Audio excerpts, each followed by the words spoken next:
Bismillah, langsung saja. Di sini saya akan menjelaskan tentang uji T1 sampel menggunakan aplikasi SPSS. Di sini misalkan ada contoh kasus, yaitu seorang peneliti ingin mengetahui efektivitas penggunaan pupuk A terhadap produktivitas tanaman padi. Peneliti tersebut melakukan uji pada 10 petak sawah dan hasilnya terdapat dalam tabel berikut. Nah, diketahui rata-rata produktivitas nasional adalah 5 ton, serta taraf kepercayaan yaitu 5%. Nah, sebelum melakukan uji T1 sampel, terlebih dahulu kita harus melakukan uji asumsi atau uji tes normalitas.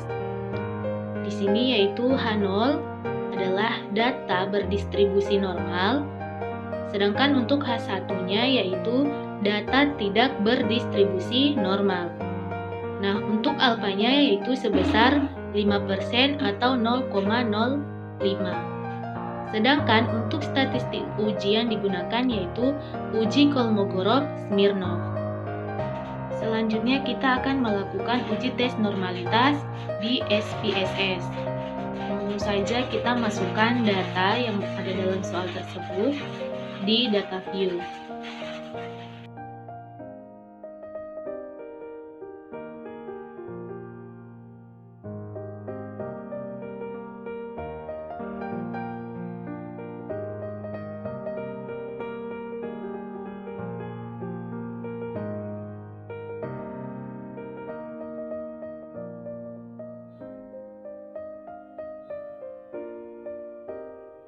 Nah, jika data sudah dimasukkan, selanjutnya kita klik variabel view. Nah, untuk name kita ketik posttest, sedangkan untuk desimal kita ubah menjadi 0 karena tidak terdapat angka desimal dalam soal. Kemudian labelnya kita ketik posttest, sedangkan untuk measure-nya tetap dengan scale. Selanjutnya kita kembali lagi ke data view dan klik analyze. Kemudian pilih deskriptif statistik, kemudian klik explore. Nah, jika muncul output seperti ini, maka posttest-nya kita pindah ke dependent list, kemudian kita klik plots dan kita centang normality plots. Kemudian continue. Selanjutnya, jika sudah, kita klik OK. Maka akan muncul output seperti ini. Nah, yang kita hanya ambil itu yaitu tabel atau output normality.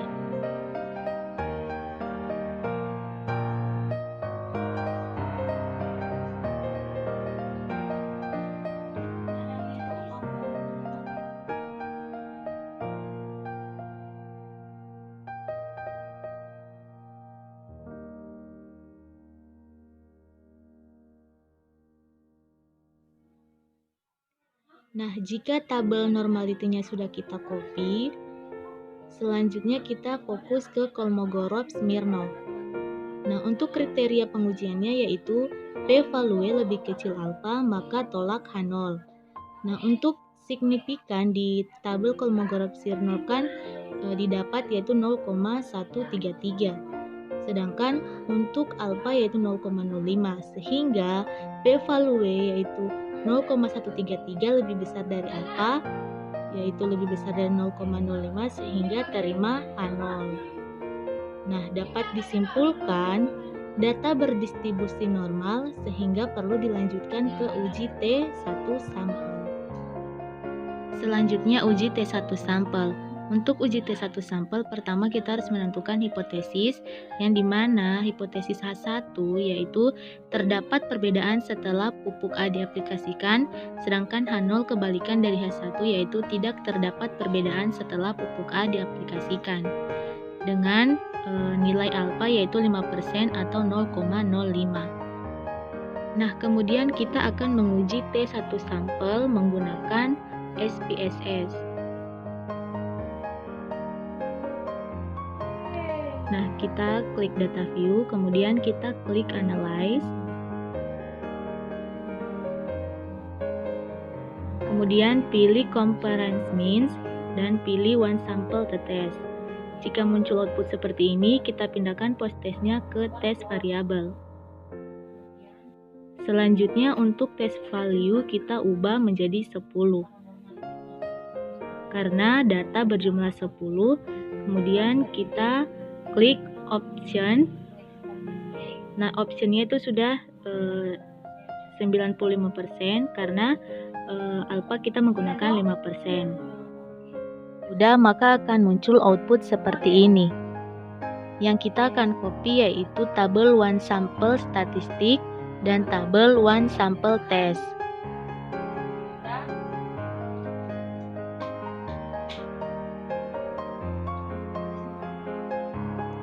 Nah, untuk kriteria pengujian uji T1 sampel yaitu tolak H0 jika p-value lebih kecil dari alpha.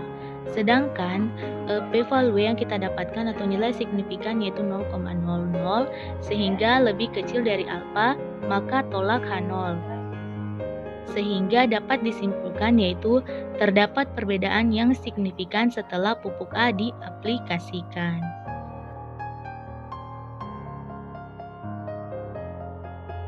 Kemudian yang kedua yaitu uji T2 sampel berpasangan. Dengan contoh kasus, seorang manajer perusahaan ingin mengetahui apakah ada perbedaan prestasi penjualan sales setelah mengikuti pelatihan marketing. Nah, setelah dilakukan rekapitulasi terhadap 20 orang sales, diperoleh data dalam tabel berikut. Nah, untuk data sebelum kita masukkan ke dalam aplikasi SPSS di kolom kedua.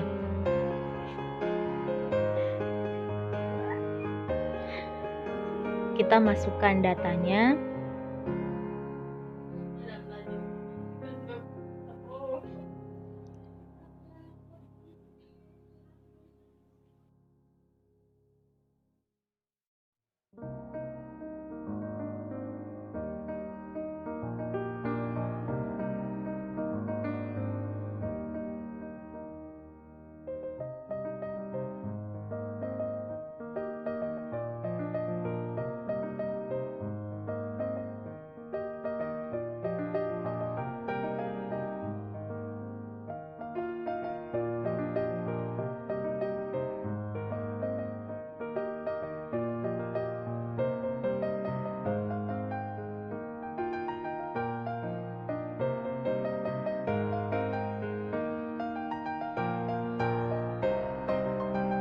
Data sesudah kita masukkan ke data view di kolom ketiga.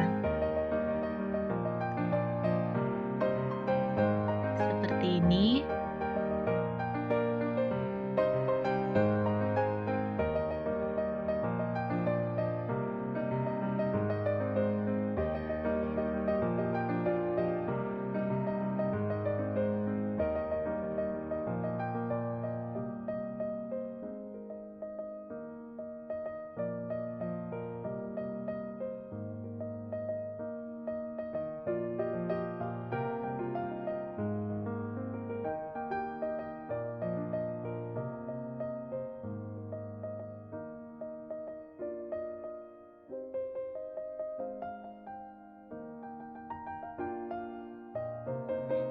Jika data sudah dimasukkan, selanjutnya kita klik variable view dan untuk name kita ganti dengan pretest. Sedangkan untuk desimalnya kita taruh 0 dan labelnya yaitu pretest. Untuk measure tetap scale dan di kolom ketiga yaitu kita ketik post dan desimalnya sama yaitu 0 dan untuk measure-nya juga yaitu scale dan untuk labelnya yaitu post.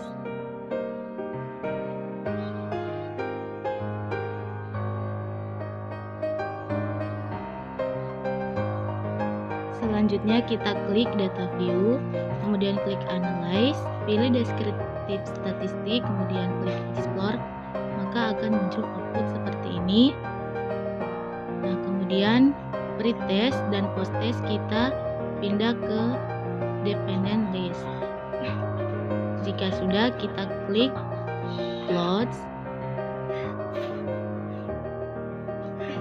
dan centang normality plots, kemudian kita OK, maka akan muncul output seperti ini.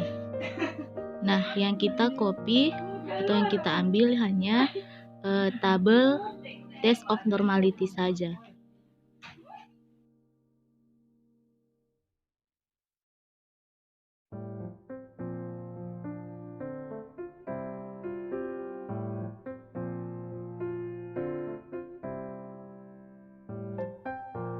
Nah, untuk kriteria pengujian yaitu p-value lebih kecil dari alfa, maka tolak H0.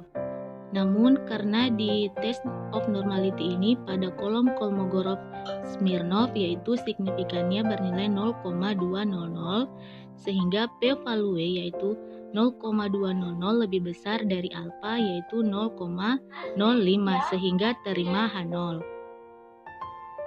Maka dapat ditarik kesimpulan yaitu data berdistribusi normal sehingga perlu dilanjutkan ke uji T2 sampel berpasangan.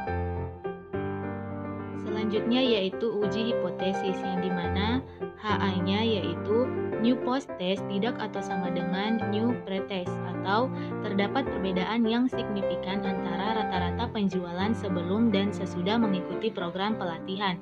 Sedangkan untuk H0 kebalikan dari HA yaitu new pre-test sama dengan new post-test atau tidak terdapat perbedaan yang signifikan antara rata-rata penjualan sebelum dan sesudah mengikuti program pelatihan. Untuk nilai alfanya yaitu sebesar 5% atau 0,05.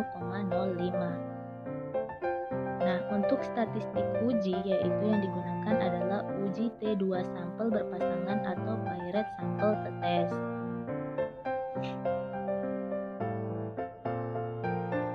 Selanjutnya kita akan melakukan uji T2 sampel berpasangan atau paired test di dalam aplikasi SPSS, yaitu yang pertama kita klik analyze, kita pilih component means, kemudian klik paired sample test.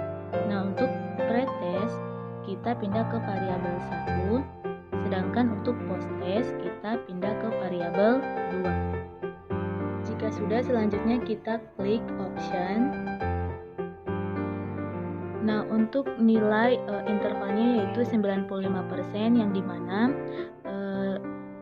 100% kita kurangi dengan taraf kepercayaan 5%, sehingga intervalnya yaitu 95%. Kemudian kita continue. Selanjutnya kita OK. Maka akan muncul output seperti ini. Nah, untuk tabel yang kita akan ambil yaitu tabel paired sample statistik dan tabel paired sample correlation dan tabel paired sample test.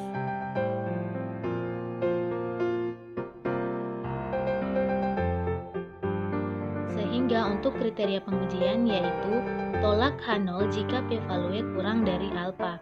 Nah, untuk nilai signifikan yang kita dapatkan yaitu 0,02, sehingga p-value yaitu 0,02 kurang dari alfa yaitu 0,05, maka tolak H0.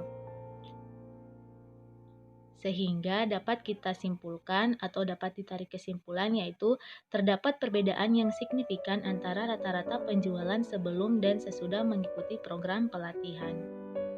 Selanjutnya yang ketiga yaitu uji T2 sampel bebas atau independent sample test.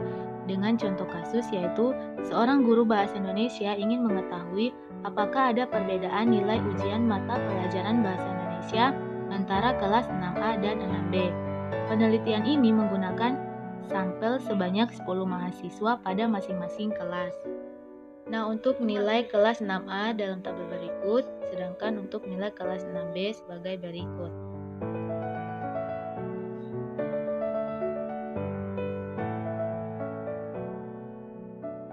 Nah, selanjutnya nilai dari mahasiswa tersebut atau data tersebut kita masukkan ke dalam SPSS di data view kolom keempat.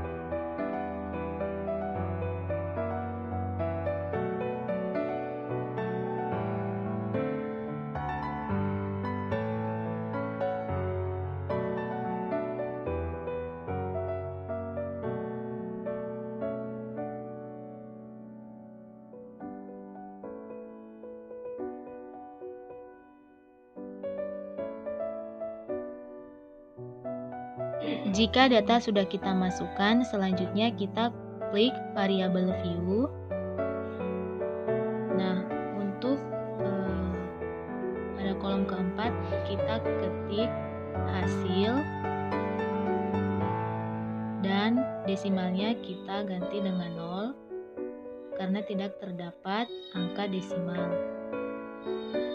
Selanjutnya di kolom kelima kita klik model.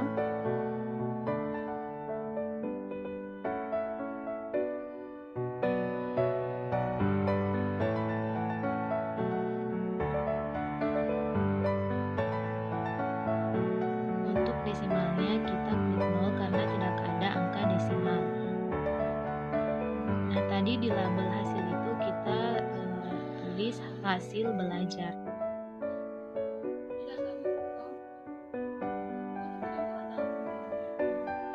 Dan di name modal itu labelnya kita taruh model pembelajaran.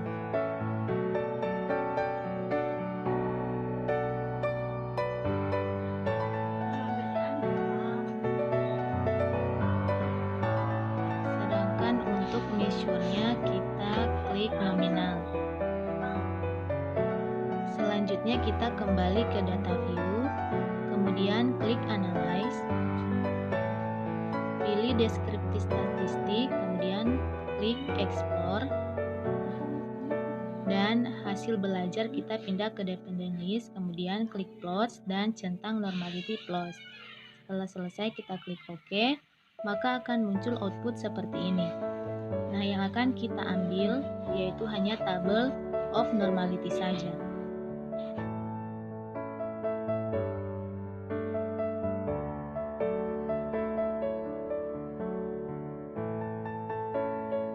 Jika kita sudah mengcopy table of normality-nya, selanjutnya yaitu kriteria pengujian. Nah, untuk kriteria pengujian yaitu p-value kurang dari alfa maka tolak H0.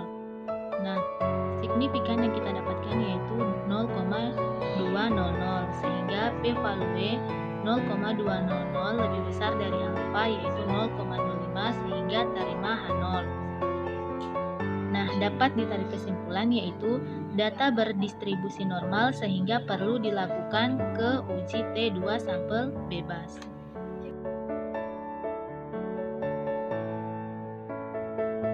Selanjutnya yaitu uji homogenitas atau uji varians, yang dimana H0 yaitu variansnya sama, sedangkan H1 yaitu varians tidak sama dengan nilai alfa 5%. Nah, untuk statistik uji yang digunakan yaitu uji Levenes. Nah, selanjutnya kita akan melakukan uji Levenes dan uji independen menggunakan aplikasi SPSS. Pertama kita klik Analyze, kemudian pilih Compare Means, kemudian kita klik Independent Sample T-Test. Nah, untuk hasil belajar kita pindah ke variabel dan model pembelajaran kita pindah ke grouping variabel. Nah, untuk model grup 1 kita klik 2, Dan untuk grup 2 kita klik 1. Kemudian kita continue dan kita oke. Nah, kemudian akan muncul output seperti ini. Yang kita ambil yaitu tabel grup statistik dan tabel independen sampel test. Seperti ini. Nah, sehingga untuk kriteria pengujiannya yaitu p-value lebih kecil dari alfa maka tolak H0. Sehingga untuk signifikan yang kita dapat yaitu 0,201 sehingga p-value lebih besar dari alfa yaitu 0,05 maka diterima H0. Sehingga kesimpulannya yaitu variansnya adalah sama.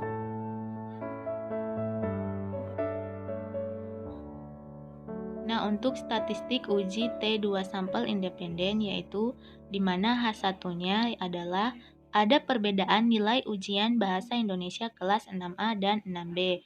Sedangkan H0 kebalikan dari H1 yaitu tidak ada perbedaan nilai ujian bahasa Indonesia antara kelas 6A dan 6B.